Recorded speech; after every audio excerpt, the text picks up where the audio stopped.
நட்சத்திர கனவுகள் அத்தியாயம் 76. அறைக்குள் வந்த யோகமித்ரன் மனைவியை காண அவளோ குழந்தைக்கு பசியாற்றிக் கொண்டிருந்தாள். அதே நேரம் கணவனை கண்ட இளையராணியும் முகத்தை திருப்பிக் கொண்டாள். உடைகளை எடுத்துக்கொண்டு குளியலறை சென்றவனோ குளித்து உடை மாற்றி வெளியே வர தன் நெஞ்சோடு சாய்த்து தட்டி கொடுத்து உறங்க வைக்க முயற்சித்தாள். மௌனமோடு படுக்கையில் அமர நேரம் சென்று குழந்தை உறங்கியதும் தொட்டிலில் படுக்க வைத்து படுக்கை நோக்கி அவனை கண்டுகொள்ளாதவாறே வந்தாள். தன்னிடம் பேச முயற்சிக்கிறான் என்பது அவன் அடிக்கடி தன்னை பார்க்க பின் தயங்குவதிலே புரிந்தும் உச்ச கொதிநிலையில் இருந்தவளோ அமைதியோடு படுக்கையில் படுத்துவிட்டாள். இல்லையா? கெஞ்சலாய் அழைத்தவாறு மனைவியின் கரத்தினை பற்ற வெடுக்கென உதறியவளோ, இப்படி தொட்டு பேசுற வேலையெல்லாம் வச்சுக்காதீங்க, அப்புறம் நான் மனுஷியா இருக்க மாட்டேன். வெடித்து கத்தினாள். சமாளிப்பது கஷ்டம்தான் என்பது புரிய, இல்லையா, ஒரே ஒரு வாய்ப்பு கொடு பிளீஸ், நான் பண்ணது தப்புதான். பக்கவாட்டில் நின்று கெஞ்சவே, என்ன நம்பாத யார்கிட்டே நான் பேச தயாரா இல்ல. நான் உங்க மேல வச்ச நேசத்தை நீங்க பொய்யாக்கிட்டீங்கல்ல. சரி, அதை விடுங்க. என் பாட்டி எனக்காக வந்தவங்க கிட்ட நீங்க எப்படி பேசலாம்? உங்க வீட்டுல இருந்தா என்ன வேணாலும் நீங்க பேசுவீங்களோ? இல்லையா, நான் தெரியாம தான் கூறிக்கொண்டிருக்கும் போதே, என்ன தெரியாம?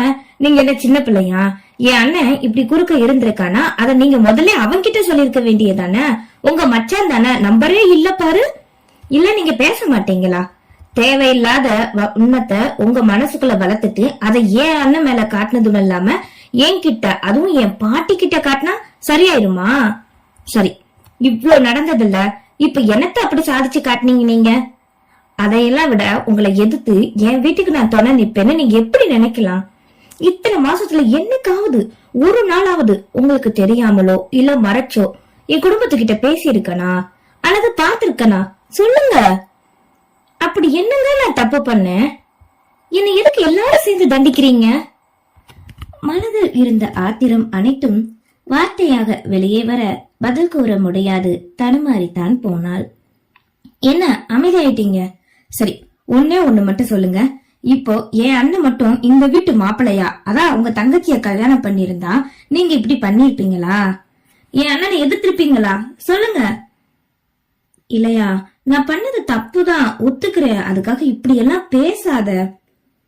அப்படி என்னங்க நான் பேசினேன்? நியாயமா தானே கேட்டேன். இப்ப உங்களால ஏன் பதில் சொல்ல முடியல? என்னையோ என் குடும்பத்தையோ நீங்க உறவா, ஏன் ஒரு ஆளா கூட நினைக்கல, மதிக்கல, அப்படித்தானே? சரி, அப்படியே இருந்துக்கோங்க. கூறியவளோ, இதற்கு மேல் நீ பேசினாலும் கேட்க மாட்டேன் என்பது போல் படுக்கையில் விழுந்து முகத்தை திருப்பிக் கொண்டாள்.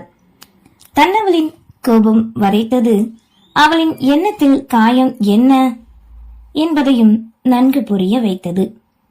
இதனை எப்படி தன்னால் சரி செய்ய முடியும் நினைத்து வேதனையோடு நிம்மதியில்லாது நித்திரை கூட வராது தவித்தான். அதனை தொடர்ந்து வந்த நாட்கள் கூட யோகமித்ரன் எவ்வளவு பேச முயற்சி செய்தாலும் முகத்தை திருப்பிக் கொண்டே சென்றாள். குழந்தையை கவனிப்பது மட்டுமே அவளின் முழுநேர எண்ணமும் வேலையுமாக இருந்தது. வீட்டு வேலைகளை கூட ஒருபோதும் செய்வதில்லை. உணவருந்த வந்தால் உணவு தயாராக இருக்கும், அவ்வளவுதான். குழந்தையை மாமனாரோ மாமியாரோ வைத்து கொஞ்சிக் கொண்டிருந்தால் அதற்குள் தனக்கான வேலையை பார்த்துக் கொள்வார். வீட்டில் ஒருத்தி அவ்வளவே தவிர உறவினை பலப்படுத்தும் கயறு இல்லாததுதான் போனது. வாங்கிய இடத்தினை அன்று பத்திரப்பதிவு செய்ய வேண்டும் என்பதால் வேலைக்கு கிளம்பி செல்ல முயன்ற மனைவியை தடுத்தான் இளந்திரையன். என்ன மாமா, இன்னைக்கு நீ வேலைக்கு போக வேண்டாம், என் கூட ரிஜிஸ்டர் ஆபீஸ் வரைக்கும் வா. நான் எதுக்கு? மாமா இல்லன்னா அப்பாவை கூட்டிட்டு போக வேண்டியதானே? இல்லடி, நீ தான் வரணும் என்றதும் அவளோ ஏன் என கேட்டு பிடிவாதமாக கூறினால்தான் வருவேன் என்று அடம் பிடித்தாள். அவளுக்கு இன்ப அதிர்ச்சி கொடுக்க நினைத்தவனுக்கு வேறு வழி இல்லாது, நான் வாங்கின இடத்த உன் பேர்ல தான் பதிய போறேன், போதுமா? இப்பவாவது வரையாடி என்க வீட்டில் இருந்த அனைவருமே ஒரு நொடி அதிர்ந்து விட்டனர். அடே, எதுக்கு இப்ப இவளோட பேர்ல பதிய போற? நீ வாங்கின உன் பேர்ல பதிய வேண்டியதானே? சந்தேகமாய் விஷாலாட்சி முன்னே வந்து கேட்க, அந்த இடத்த மாமா தானே பாத்துக்க போறாரு, இது நான் அவருக்காக வாங்கினது. அவர் பேர்ல பதிய நிச்சயம் விட மாட்டாரு. ஆனா இவளோட பேர்ல என்னோட சம்பாத்தியத்துல நான் வாங்குறது என் மனைவிக்கா இருக்கிறதுல எனக்கு பெருமைதான் என மனமுவந்து கூற, மனைவிக்கு மதிப்பும் முக்கியத்துவமும் கொடுக்கும் மகனை எண்ணி பெருமிதமும் கொண்டு தோள் தட்டி சம்மதம் கூறினார் பெற்றவர். யாழ்மதி முதலில் மறுக்க, பின் வீட்டிலிருந்த அனைவரும் கூற, தன்னவன் தனக்காக வாங்கியது என்ற எண்ணம் தோன்றவே சரி என்று ஒத்துக்கொண்டாள். பின் பதிவாளர் அலுவலகம் செல்ல அங்கே தங்கப்பாண்டி ஏற்கனவே காத்திருக்க, மகளை கண்டு அவரும் என்னவென்று கேட்டார். அவரிடமும் ஒரு போராட்டத்தை நடத்தி மொத்த பணத்தையும் கோவிந்தனிடம் கொடுத்து இடத்தையும் யாழ்மதியின் பெயரில் வாங்கி அதனை மாமனாரிடம் கொடுத்தான். என்னப்பா பத்திரத்தை போய் என்கிட்ட கொடுக்கற? இனி நீங்க தானே அந்த இடத்துலயும் சேர்ந்து விவசாயம் பண்ணணும். நான் உங்களுக்கு துணையா இருப்பேன் மாமா என்க இப்படி ஒரு மருமகன் கிடைக்க என்ன தவம் செய்தேனோ என்ற பூரிப்பில் நெகிழ்ந்துதான் போனார் தங்கப்பாண்டி. அதன் பின் வந்த நாட்கள் சூறாவளி காற்றினை போல் சுழற்றி அடித்துச் செல்ல நாட்களும் நேரங்களும் வேகத்தோடு பயணித்தது. என்ன செய்வதாக இருந்தாலும் இனி பிரச்சனை எதுவும் வரக்கூடாது என்ற எண்ணத்திலே இளந்திரையனும் யோகமித்ரனும் உறுதியோடு இருந்தனர். இருவரும் ஒரே தொழில், அடிக்கடி முட்டிக்கொள்வது சகஜம்தான் என்றாலுமே உறவுகளை இணைக்காது காப்பாற்றிக் கொள்வது எப்படி என்பதை புரிந்து கொண்டனர்.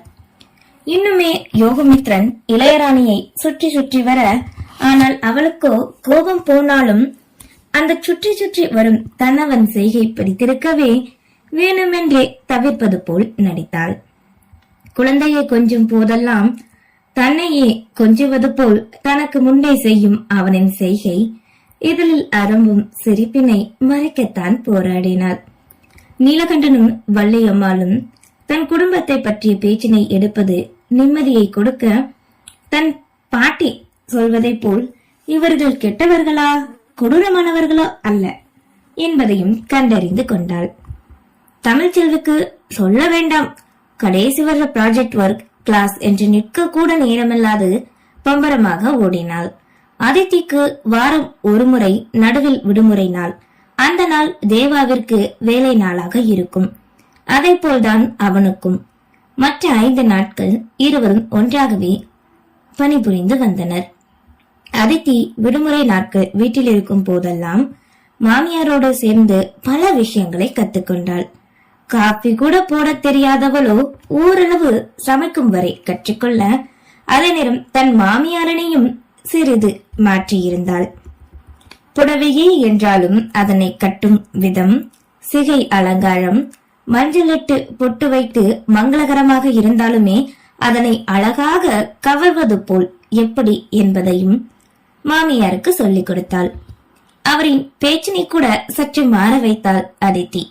இதில் அதித்தி 6ஆம் மாதத்தில் இருக்கவே பார்த்து பார்த்து கவனிக்க இருவருக்குள்ளும் ஒரு நல்ல பிணைப்பு உருவாகி இருந்தது.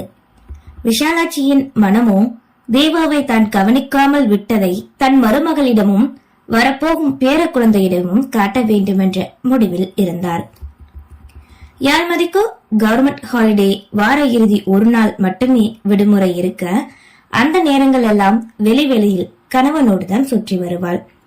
குழந்தையை பற்றி முதலில் கேட்ட விஷாலாட்சி இப்போது அதித்தியை கொண்டாடுவதில் விட்டுவிட இவர்களும் அதனை பெரிதாக எடுத்துக்கொள்ளாது விட்டனர்.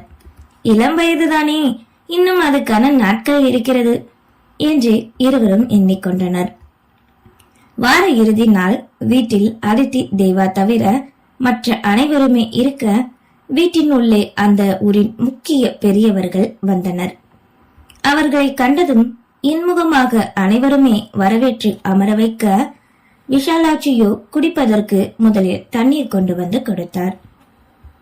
பையன்கிட்ட எல்லா பொறுப்பையும் கொடுத்துட்டு நீ நிம்மதியா வீட்டுல உட்கார்ந்துட்ட சங்கரமூர்த்தி என வந்ததில் ஒருவர் கேட்க, ஆமா சித்தப்பா, என்னைக்கா இருந்தாலும் அவன் தானே பாக்கணும், அதுவும் வாஸ்தவம் தான்.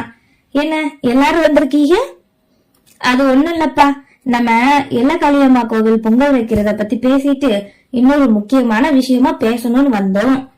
பொங்கல் தானே, சிறப்பா தாராளமா பண்ணிடலாம். மத்த கோவிலை விட எல்லையில இருக்கிற காளியம்மா தான் சுத்திப்பட்டிக்கே காவலா இருந்து கொண்டாட்டத்தை கொடுக்கறவ. குறையில்லாம முடிக்கணும். ஆமாப்பா, ஆமா ஆமா, அதுக்கான ஏற்பாடு வரி எல்லாம் கூட்டம் போட்டு பேசிட்டோம் 2 வாரத்துக்கு முன்னாடியேவும். உன்னால வர முடியல. ஆமா, அதான் என் மகன் வந்தால எனக்கு பதிலா எல்லாத்தையும் என்கிட்ட சொல்லிட்டான். அப்படியாப்பா, ரொம்ப சந்தோஷம். அப்ப நாங்க சொல்லணும்னு உனக்கு அவசியம் இல்ல. வர புதன்கிழமையில இருந்து கோவில் வேலை ஆரம்பிக்க போறோம். மாசம் 3ஆம் செவ்வாய் பொங்கல் சாட்டிட்டு 4ஆம் செவ்வாய் பொங்கலை வச்சிட வேண்டியதான். சரிங்க, அப்படியே பண்ணிரலாம் என்று அதனை பற்றி சிறிது நேரம் பேசியவர்கள் பின் வந்த மற்றொரு விஷயத்தை பற்றி பேச ஆரம்பித்தனர். அப்புறம் சங்கரமூர்த்தி, ஊராட்சி மன்ற தேர்தல் வருது. ஆமா ஆமா, செய்தியில பேப்பர்ல எல்லாத்தையும் போட்டுட்டு இருக்காங்க, பார்த்தேன். இந்த தடவை பொம்பளைங்களுக்கு தான் முன்னுரிமையாமே, அவங்கதான் தலைவரா நிக்கணும்னு சொல்லிக்கிட்டு இருக்காங்க. அதேதான், அதுக்குதான் எல்லாரும் கூடி பேசி உங்ககிட்ட இப்ப வந்தோம். உனக்கே தெரியும்ல, சுத்தி இருக்கிற 3 ஊருக்கும் ஒரே பஞ்சாயத்துன்னு. அந்தந்த ஊர்க்காரன் ஜெயிச்சா அவன் ஊருக்கு அவனோட வயிற்றுக்கு மட்டும்தான் செஞ்சுக்கிறான். ஊருக்கு எங்க செய்யறான்னு சொல்லு. எல்லாரும் அப்படித்தானே சித்தப்பா. அதான் நாங்க நம்ம ஊர்ல ஒரு ஆளை நிக்க வச்சு ஜெயிக்க வைக்கலாம்னு நினைக்கிறோம்ப்பா எங்க அந்த நேரம் மாமியாரிடம் சொல்லிக்கொண்டு தன் வீட்டுக்கு செல்வதற்கு வெளியே வந்தாள் யாழ்மதி. நன்றி.